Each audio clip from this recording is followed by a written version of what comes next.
ચોમાસામાં તમારી એક નાની ભૂલ તમારા ખિસ્સામાંથી લાખો રૂપિયા કઢાવી શકે છે. વરસાદમાં કાર લઈને નીકળતા પહેલા આ 4 વસ્તુઓ ખાસ જાણી લો. નંબર 1, 500 રૂપિયાના વાઇપર જીવ બચાવી શકે છે.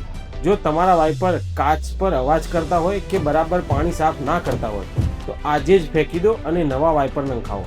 ભારે વરસાદમાં ઝાંખું દેખાવું એ સીધો એક્સિડન્ટને આમંત્રણ છે. નંબર 2, ટાયરની ગ્રીપ ચેક કરો.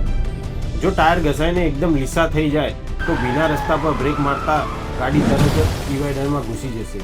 ટાયરમાં સારી ગ્રીપ હોવી ખૂબ જ જરૂરી છે. નંબર 3, પાણીમાં હીરોગીરી ના કરો.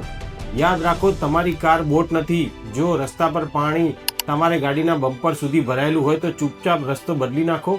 રિસ્ક લઈને કાર અંદર નાખશો તો અધવચ્ચે જ ફસાઈ જશો. નંબર 4 અને સૌથી અગત્યનું, હાઇડ્રોલોક. જો ભૂલથી તમારી કાર ઊંડા પાણીમાં બંધ થઈ જાય તો ભૂલથી પણ કાર ફરીથી ચાલુ કરવાની કોશિશ ના કરતા. સાયલેન્સર કે એર ફિલ્ટરથી પાણી સીધું જ તમારા એન્જિનમાં જશે અને એન્જિન સીઝ થઈ જશે. આખું એન્જિન ખોલાવવાનો ખર્ચ લાખોમાં આવશે અને કારમાંથી બહાર નીકળો અને તેને ટો કરાવી લો. આ માહિતી તમારા કોઈ મિત્રને મોટો ખર્ચો બચાવી શકે છે. તો અત્યારે જ આ વિડીયો સેવ કરો અને તમારા કાર માલિક મિત્રોને શેર કરો.